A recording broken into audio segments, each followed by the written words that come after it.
Okay, police and the rule of law. Sorry about that. Police and the rule of law.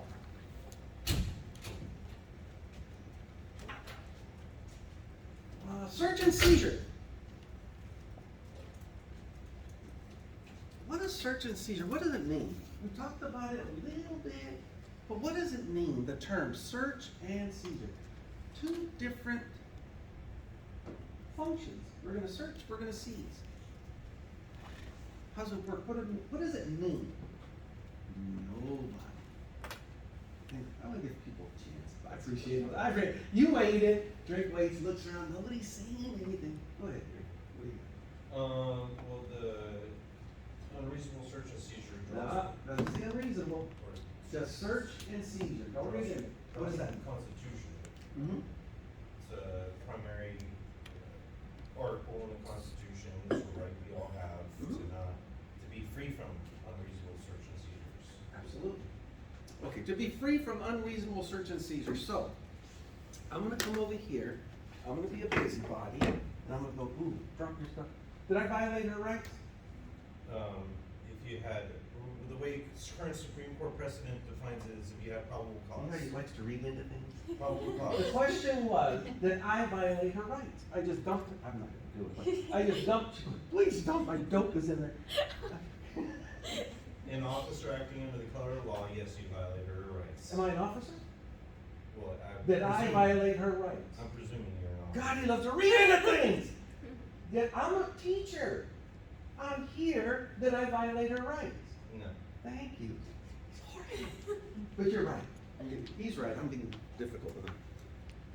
A regular person, that's the point I was trying to make. A regular person can grab a bag, can go through it, could be nosy, like an ex, right? Like an ex, girlfriend, boyfriend. Why did you do that? Not you. And it does apply to phones too, guys, electronics. A regular person can do these things. This doesn't apply to regular people. This is specific to law enforcement primarily, or to someone in a position of authority. Okay? So focus on that. The constitutional right Rick was referring to, the Fourth Amendment, does protect everyone from unlawful search and seizure. It does not protect you from a nosy girlfriend or boyfriend, or a busybody teacher that wants to empty your backpack. Okay? You're not protected. It's strictly law enforcement. So, Fourth Amendment controls search and seizure, two parts: the reasonableness clause and the warrants clause. And we're going to talk about both of those. So, defining a search. What is not a search according to the Fourth Amendment? And we talk about these things: abandoned property, open fields, and flyovers. Abandoned property, there's a case, Greenwood. Okay, the Greenwood case, where the suspect, Greenwood, and his girlfriend, I think, were living in a house. Officers had been surveilling this home, suspecting them of possession and trafficking of narcotics. But they didn't have enough to request a warrant. So they're out there, they're watching. One of the officers gets a bright idea. It's garbage days coming up. Let's wait till they take the garbage to the curb. Let's search the garbage. That's a huge landmark case. Can law enforcement search the garbage once it's been placed at the curb and then use that, whatever they discover, as evidence? They used it as evidence to substantiate the request to get a warrant. They got the warrant, they went into the home, they made the arrest, and they were right. But it all boiled down to, does law enforcement have that authority? Supreme Court said, yes, they do. Because it's discarded property or abandoned property. Once it's beyond the house, the home, we're going to talk about curtilage, home, open field doctrine, and a few other things. But once it leaves the home, the premises of the home, this time it even left the larger scope, the curtilage, and it was on the street, which is considered open. Anyone can come by. It's discarded, so law enforcement did not violate anybody's rights. What about an arrest? Under the Fourth Amendment, An arrest occurs when a police officer takes a person into custody, deprives a person of freedom for having allegedly committed a criminal offense. You see a lot of this stuff on TV.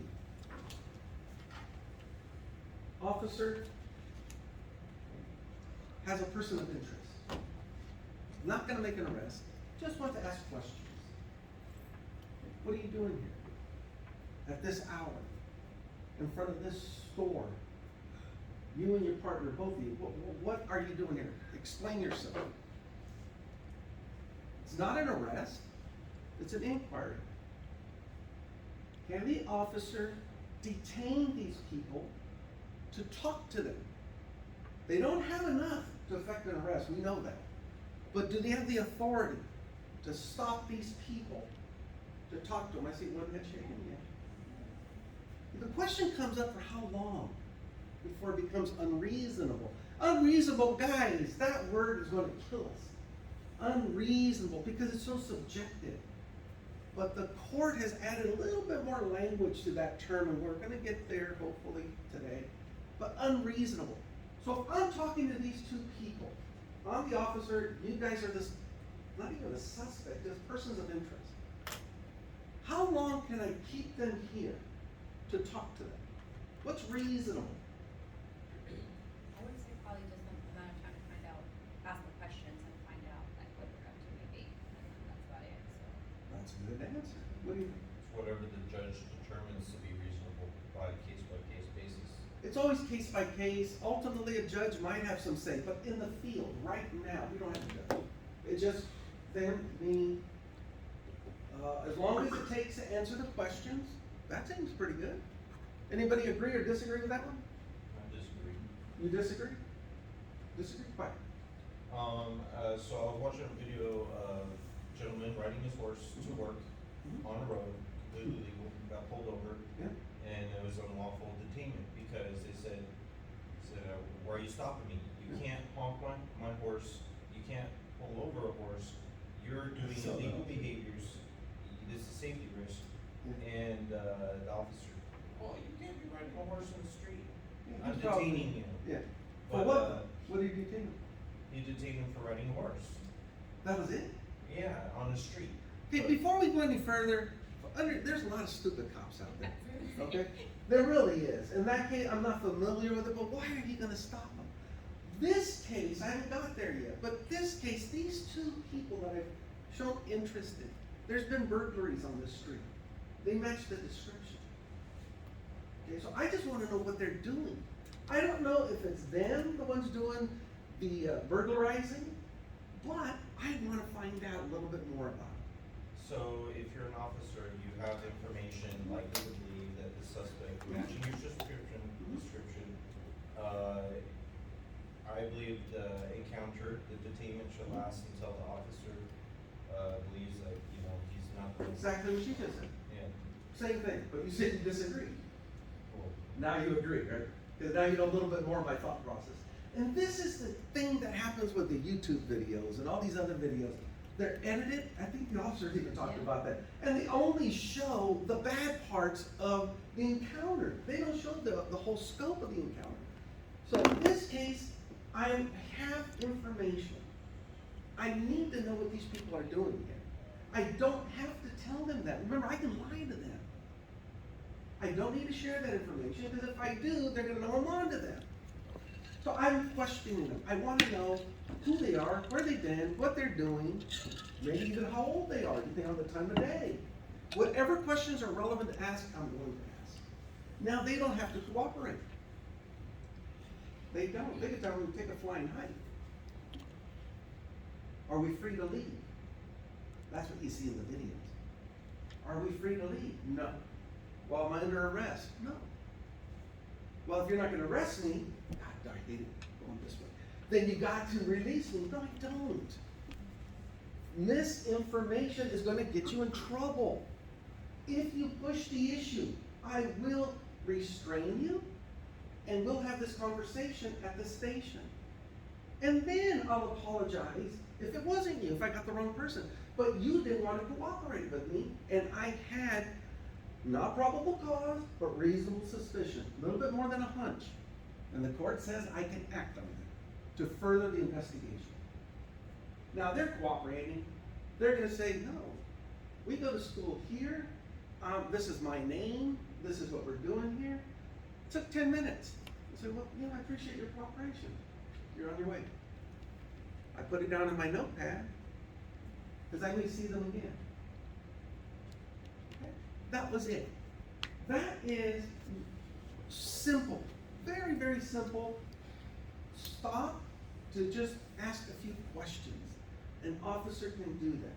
Now, let's just say I'm being an idiot, like the guy on the horse, or these people that racially profile, and I have no reason, nothing, to stop and talk to these people. And I insist on it, because I'm an idiot cop. So what are you doing here? Turn around. For what, right? Oh, refusing an order from an officer. No, I didn't say that. It can get ugly real quick. And unfortunately, I do know how to push buttons like that. There's certain questions you can give. Yeah, you're smiling because you've seen it. To make sure somebody's not going to cooperate, just so I can authorize my use of force, and then spin it around and blame them for it. It happens every day, and it's ugly. And that's not what I'm here to talk about. Okay, but that does happen. I'm talking about textbook the way it's supposed to go down. I have reasonable suspicion to believe these two people may be the culprits. Therefore, I'm acting on that information. That's what we're talking about. I deprive them of their freedom just long enough for them to cooperate and answer my questions. Okay? They cooperate, they move on, we're done. They refuse to cooperate, then it goes down a different path.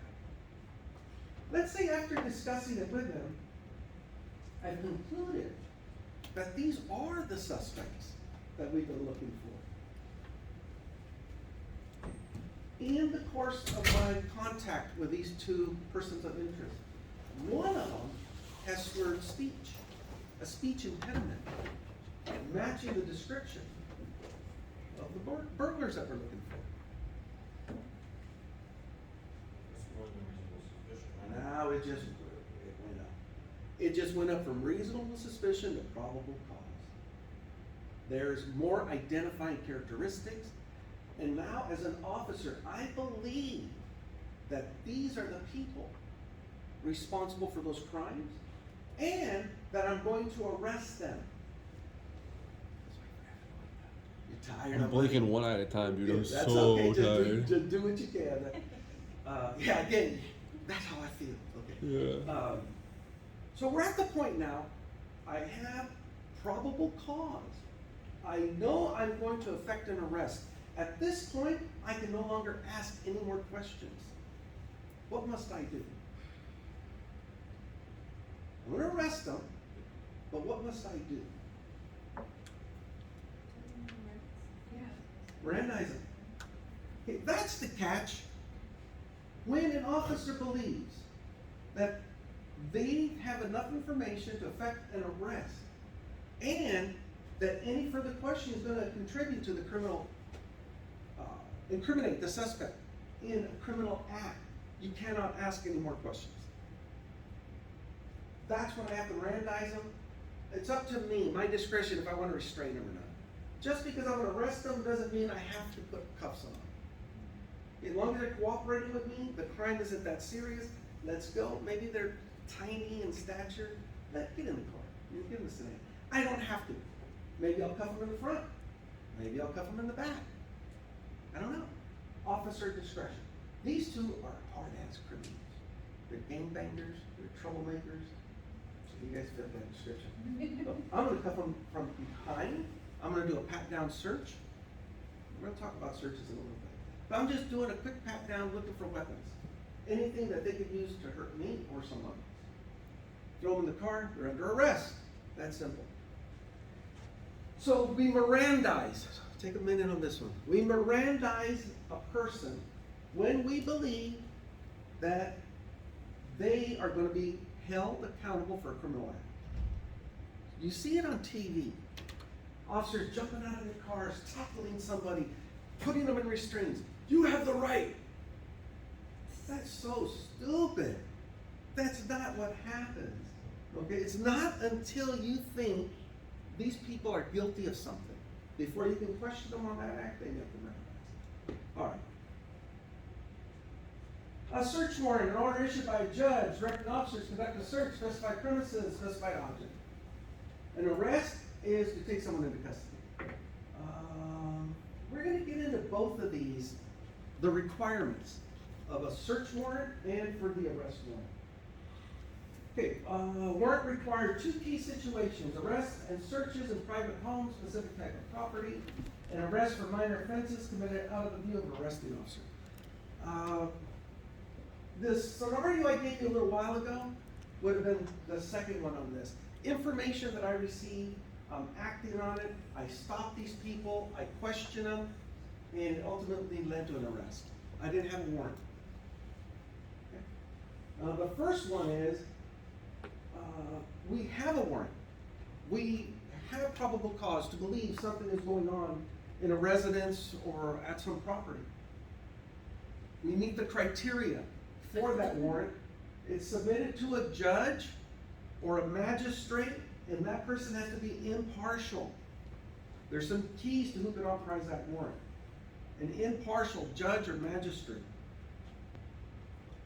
And it has to be for specific type of item and specific location where the search is to be conducted.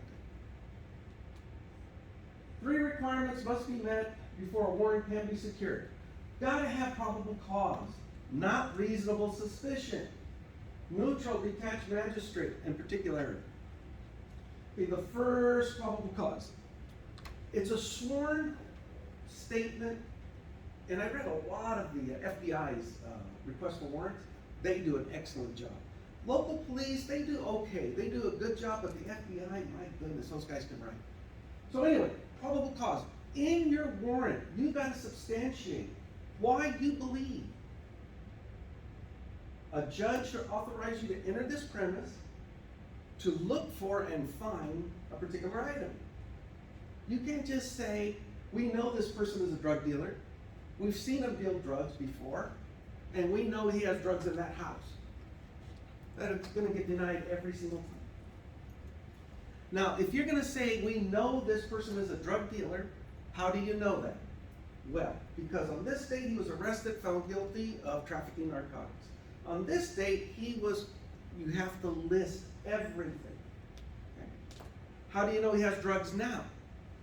He's been under surveillance for the last 52 days. The FBI does that kind of work.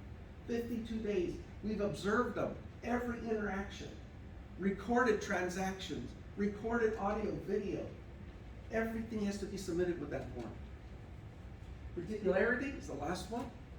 If granted, we believe cocaine, X amount of cocaine, will be located in this home, specifically in the kitchen, bathroom, bedrooms, living rooms. You gotta list every single place you want to search. And you gotta say the amounts, the quantities. The example I like giving, everything works good, particularity. I tell the judge, I'm looking for stolen diesel tires. They're this big, right? Big ass tires. A rash of thefts. And I want to go into the home and the garage to look for these big diesel tires. The judge signs off. I met all the requirements. We go in, we search. The first thing I do is I go to the kitchen, go to the refrigerator, open the freezer. Stolen jewelry, drugs, money. Can I arrest them for that? Was it included in your search warrant? No. So you reading. All I said was my tires. Stay with me, Drake. Just the tires. That's it. Am I gonna find a tire in the freezer? That's gonna be a big freezer. No, it's the top of the, yeah, it could be a big freezer. No, on top of in the kitchen, freezer. I had no business being in there. I open the kitchen drawer. I find paraphernalia. I should not be opening those drawers to begin with. That's what the particularity does in a warrant. Very specific. What you're looking for, the description, and where you're going to find it. As an officer, make sure you have a broad scope when you write these things, so it can include other items. I said just the tires, but if I had said the tires plus, we believe there may be jewelry, there may be money, there may be drugs, because they take them in trade for sale on these tires, now I can go and look in these areas. But if I don't, I can't, yeah. So you're saying the particularity that they might, they have to state like how much there might be, how would an officer guess that? Through the investigation. Remember, a warrant is because of investigation.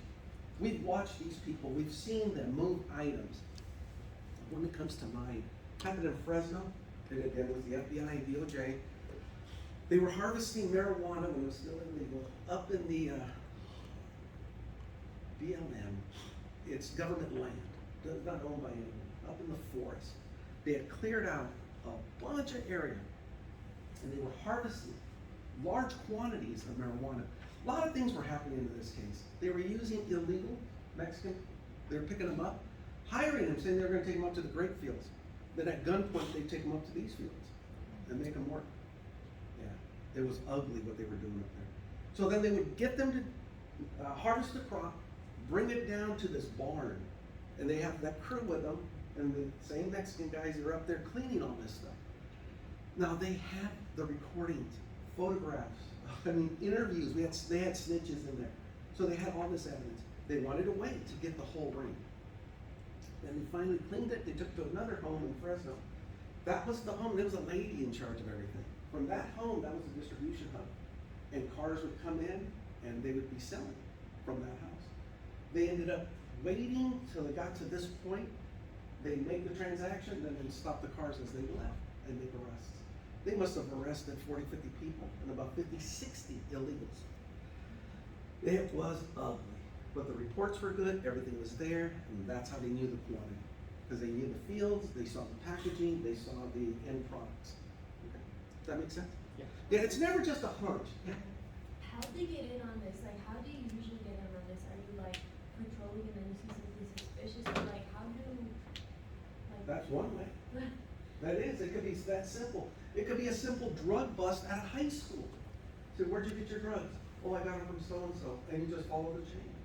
It could be innocent how you stumble across it. It could be a snitch that just wants out and is willing to work as an informant. So there's a lot of different ways they get tipped on what's going on. I was gonna say, for that particular one, do you, like, is there a penalty, like, say you are the one that's doing the investigation, you wanna make sure, I mean, it would be best to just kinda say, oh, think about it, and okay, you can get busted for this and this, and list all that, but there's no consequences, like, why did you list all this if there wasn't all this you were just going for? But just to have like a broad, like you say, There's a lot that goes into these things, a lot of trust on the officer's part, that they're not just listing a bunch of bogus stuff, because they shouldn't be. And I've never seen a case where they did. On the other side of the coin, I've seen where they failed to list things they should have, but I've never seen one that they overlisted stuff. It's all done in good faith, and remember, humans make mistakes. Officers are human, they make mistakes. And we're gonna get into that good faith exception, where an officer made a mistake, but that doesn't mean you let the culprit free. Okay? Maybe there's other things they could do, it's up to the court. Okay, so a lot of ifs, a lot of things happen. There's one thing about the law, there are no specifics, because the cases are all varied. Because you can't say this is what we're gonna do every single time. It doesn't work that way. Probable cause, usually defined as reasonably based on fact that a crime has been committed and that person, place, or object to be searched and or seized linked to the crime with reasonable degree of certainty. Probable cause. Sources of information of probable cause include first-hand knowledge, informants, anonymous tips, telephone tips. Judges are considered to be neutral, detached. Okay, probable cause. Levels of certainty. The lowest level of certainty, a hunch. A hunch. This is where female cops are awesome. Females have the best hunch. And I can prove it. I told you, I'm a licensed investigator. When I first started, I get all kinds of calls. I think my husband's cheating. I said, man, he is cheating. Okay, don't pay me any more money. You go hire an attorney and get a divorce. Don't waste your money. Females have an instinct. Some guys do it, but females, my goodness. I got a hunch something's not right. You better act on that. Okay, a hunch. The next step up, reasonable suspicion. Okay, reasonable suspicion. After that, probable cause. There's one step higher. Proof beyond a reasonable doubt. And that's the standard we use in court. Proof beyond a reasonable doubt, meaning there is no doubt. This is fact. Probable cause is the next closest, and that's what the court says we need to get a warrant. Okay? Questions on this? Neutral and detached magistrate. Any judge considered neutral and detached, long as they have no interest in the outcome of the case. They've never been involved in this case. They can't have been involved, or they're not neutral. Judge's signature serves as a check on the police officer's decisions concerning who should be arrested or searched, check and balance. And before a warrant will be issued, a police officer must offer sworn testimony that the facts on which the request for the warrant is made are trustworthy and true. Trustworthy and true.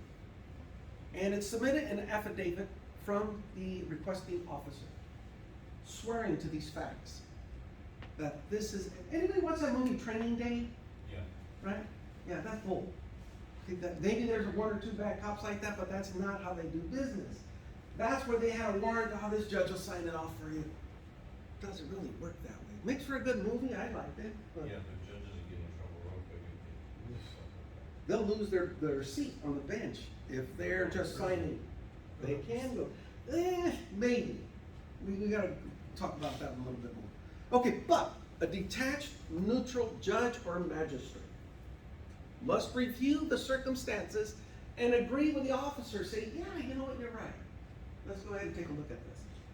Particularity, concerned with specifically naming the items to be seized pursuant to a search, or specifically naming the individual to be arrested pursuant to an arrest warrant. Okay? Specifics, detail. Always think of particularity as being like that. Now let's serve the warrant. Knock and announce is probably what you see on TV, the most common. You're gonna knock on the door, hello, police, we're looking for Joe Blow. You're not here. Oh shit, you're not here. His car's off. His car's there, we saw him go in at 12 o'clock, he hasn't come out. Do people lie? Yeah, they're gonna lie. So sometimes the officer will say, if you refuse to open the door, you're gonna be charged with harboring a fugitive.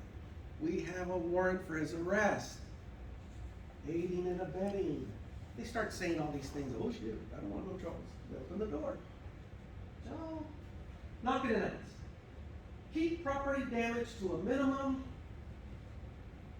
Don't like using they work great. The ram to pop doors open. They really work good. They're heavy. 2 officers swing them and they'll pop them just about anything. But you don't want to do that. Because if you're wrong, and officers have knocked down the wrong doors, it does happen. The city or the agency authorizing that warrant is now culpable for the damages.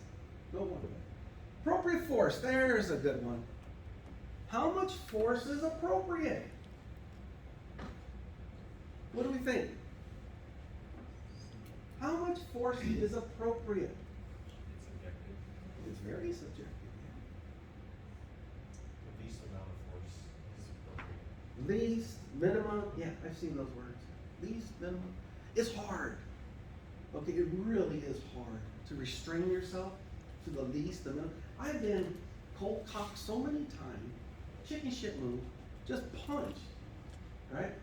And then they turn around, put their head behind their back. You son of a bitch. Right? Because I didn't get mine. I was cheated. Had to cuff them up. No resistance. Force, minimum or least amount needed to overcome the resistance. That's it. So if somebody is combating you and they're punching and swinging, the officer that was here, he touched on it a little bit. Doesn't look good when cops are exchanging punches. He talked about Krav Maga, Jiu-Jitsu. Okay, I studied Krav Maga. Okay, I brought my grandson up Krav Maga. Grew up as a little wrestler, boxer. Takedown, grappling. Okay, that's where it's at. You don't want to be caught on camera punching somebody. It's not cool. So get them to the ground. Put your head, your shoulders, bury, put a knee, knees were good. Just restrain them. The objective is to restrain the individual, not to cause pain or discomfort.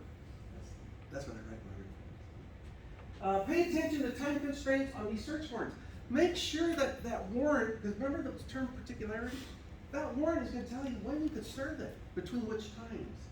We don't want you out knocking at doors at 2 o'clock in the morning, if it could wait till 6 or 7. Okay, unless maybe it's a drug dealer house. Then 2 o'clock, 3 o'clock is when you're going to want to be there, but it'll say that in the warrant. Pay attention. We've had warrants served that were outdated. Okay, an outdated warrant. They made the arrest, went through all the court procedure. The attorney noted that the arrest warrant was out of date. There's court precedent on this. And there's a lot of other language, but if the officers acted in good faith and it was an oversight, the court will say it's okay. They'll still let the arrest go through. But that doesn't mean it's always going to be like that. Limit scope and manner of searches and no reporters allowed unless it's a popular Hollywood movie or sitcom. Then they always have reporters there. No. You limit the manner and scope of your searches to whatever it says in that warrant. Okay. If it's only a search for property and contraband, you cannot search a resident. So make sure, if you're going to be searching people, that it tells you can. Search only the areas outlined in the warrant. And please make sure you don't have some stupid reporter hanging over your shoulder. And say, well, the camera's off, I don't care. They don't belong there. Questions on this one? Does the person get a copy of the warrant? Like, so that way they can. Absolutely. Yeah. Now, they might get a copy and say, well, let me call my attorney before you come in. What do you do? Wasn't it a warrant? Doesn't matter, right? Or, I mean, they're still there and they got the approval to search, so they can still search, right? Absolutely. So, Search, or you call whatever you want, but we're going to start our search. Let's see, the procedural steps for serving a warrant are provided in the previous slides we talked about. Okay, thinking about representation in crime television shows, are the procedural steps for serving a warrant accurately represented? And what impact does this have on public perception? Okay, we talked a little bit about the process to obtain the warrant and to serve a warrant. Now think about a television show you've seen. What we said is it accurately depicted in those shows. Even the Mirandizing, I talked about Mirandizing. Or is it a little different? What do we think? Depending on which show. Pick one. Something you're familiar with. Law and Order is the most accurate, in my opinion, out of all the Okay. crime. Have they followed these steps? Or did they even show? Yeah, they show it. They even exercise legal precedence in the actual show. Yeah. And sometimes it's pretty accurate. And if they do a good job, good for them. Most of them, they're far-fetched. Especially in movies. Lethal Weapon, one of my favorite movies. Yeah. Mel Gibson going around shooting everybody. No. You can't do that. I don't know very many of these shows. Criminal Minds, I think it's one. But I don't know if it's this. Law and Order is more legalese, like what shows like your thing Lethal Weapon is more of an action type. Yeah. Yeah, a Law and Order has some action, but to me it was more of a legalese thing. Half of it trying to get half of it in the courtroom. Good. And it's accurate, to the best of your knowledge. 80% accurate. That's not bad. That's not bad. How about some other shows? Come on, nobody watches TV or movies. No? Okay. Won't beat a dead horse. Supreme Court has carved out some significant exceptions to the warrant requirement. Okay, so far to this point, we've talked about proper procedure, what we should do. We're getting into now what happens when we don't meet that proper procedure, such as exigent circumstance, stop and frisk, search is incident to a lawful arrest. Now, I hate talking about automobile searches because there's so many freaking exceptions. Consent search, nice and easy. Search is based on plain view. We're talking about plain view doctrine. And crimes committed in the officer's presence, sort of plain view doctrine. Exigent circumstance. You're working a beat, you're actually walking, and it's a residential district. Picture this, there's a bunch of apartments. And you're on the sidewalk and you hear what you think is like a scuffle, domestic violence. You can hear scuffle. Then you hear a female voice crying out, "Stop!" And you're by yourself, lone officer. So you start making your way to the apartment complex. You're following the sounds. You come to the door. And you hear, "Stop!" And then it's like, "I'm gonna kill you!" And you're standing outside the door. What would you do? Excuse me, is somebody really getting killed in there? Pardon me. What would you do? Would you really knock on the door and? No, I was trying to kill her, I was keeping her from killing her quicker. Oh man, there's somebody at the door, you know, let's get it done. I'll be there in a minute. I got her in the chokehold. Exigent circumstances. These are things unforeseen that you cannot possibly ever plan for. Hopefully, you got enough that you can kick that door open or check first. Always check. You seen guys kick doors and they're unlocked? But check. If it's unlocked, good. Let yourself in. Announce your presence. Police, police. We're trying to say no. Announce your presence. Hopefully, you're wearing a radio, so you're responding to this DV and explain what you're doing. Because nobody wants you going into that house. It's toxic, it's hostile, and you can get hurt. Okay, so be very careful. But exigent, that's the example. Another one, maybe you're driving in your cruiser in a residential area. You see smoke coming out of a house. Lock it up, call it in, go to the door. You could smell, and you could even see there's a red glow, because my house actually burned down. You can see a red glow right above on the ceiling. You can hear the crackling of the fire. Are you going to knock? Hell no. You're going to get in there, be careful for your own safety, and see if there's people in there that need rescue. Okay, so you're there to help, remember, preserve life. Exigent circumstance, unforeseen, you have no idea what could be going on. You can't enter premises under those conditions. Stop and frisk. That's a case, Terry versus Ohio, where an officer working a beat, no, he had worked this area. He's now plain clothes, off duty. McFadden is the officer's name. And he sees these two individuals. And it appears to him they're casing a jewelry store. Two individuals walking, meeting with a third person. Turned out his name was Gatz. He also has another court case, very landmark case. So they're talking to this person named Gatz. These two individuals walked by, and in the officer's opinion, it appeared to him that these individuals were casing the store. Very important, because this is outlined in the court decision. So the officer, acting on his expertise and knowledge, stops the two individuals for questioning. As he's questioning, he notices in one of the pockets there appears to be a bulge. In his opinion, that bulge looked like the outline of a firearm. Acting on behalf of his safety, he turns the two individuals, places them against the wall, does a pat-down search of the outer garments, feels the outline of what he thought was a firearm, concludes it is a firearm. So he puts his hand in the pocket, removes it, it is a firearm, takes it, cuffs up the individual. Searches the other individual, cuffs him up, he didn't find anything in the first search. Takes him inside the store, calls for backup. Now the case comes to be, the question is, did the officer have probable cause to search these individuals and remove the firearm?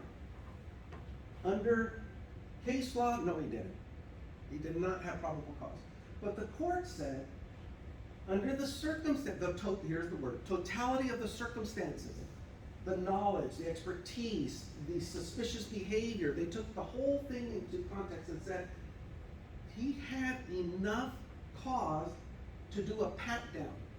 And this is what officers rely on now, every day out in the field, to do a pat down of the outer garments, looking for firearms, weapons, anything that can cause harm to a person. Not drugs. So there's cases where the officer says, oh, I think this is a firearm. Bull. You knew damn well it wasn't. Still went in and removed contraband, which turned out to be drugs. That didn't fly. You can't do that. You're looking for firearms, things that could hurt you or someone else. And the court said that was okay. Terry versus Ohio, and that's where stop and frisk comes from. You're going to learn about that in this chapter. Searches incident to a lawful arrest.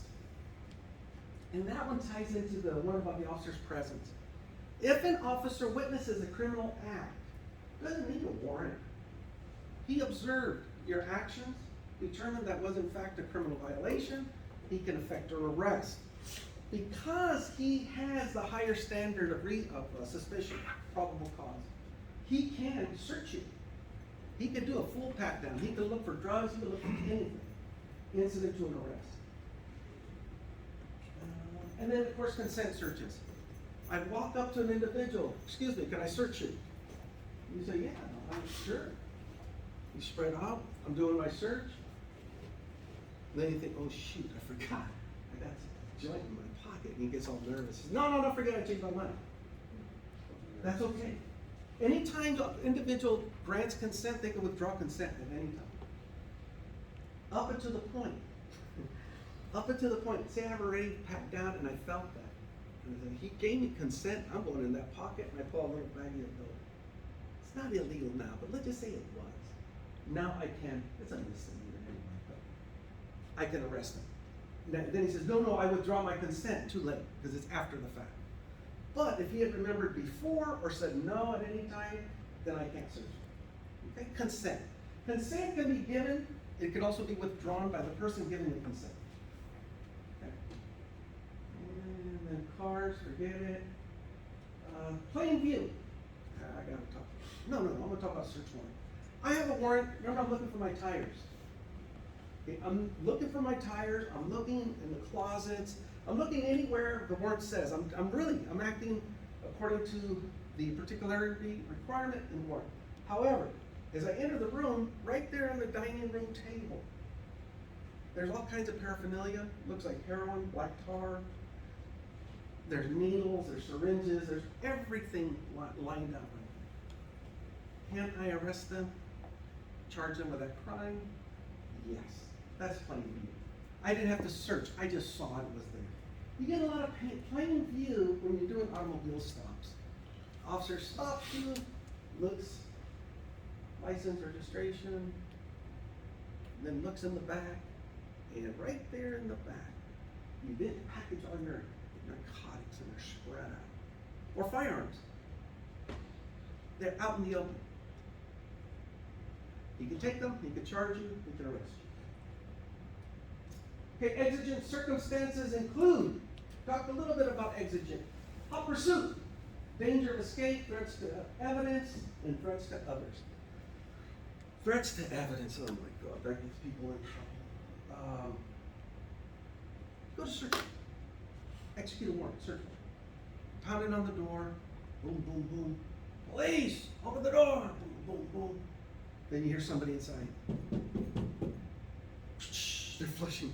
And you hear that flushing sound, son of a bitch. There goes all your evidence. Then they come to the door. Yeah, can I help you? Okay, so if you suspect that the evidence is a small quantity, you can actually request a no-knock. Okay, a no-knock search warrant. Meaning you don't have to announce your presence. They do a lot of that with drug dealers. Because you don't want to let them know for obvious reasons, threats to yourself or others. You're knocking on the door, police, you better stand to the side. There could be fire coming through. They're gonna start shooting at you. So if they have firearms, if they may be disposing of this type of evidence, you don't want to let them know you're coming. So it's called a no-knock. Okay? No-knock warrant. Questions? Whew, I'm out of breath. Covered a lot of information. This is really intensive stuff.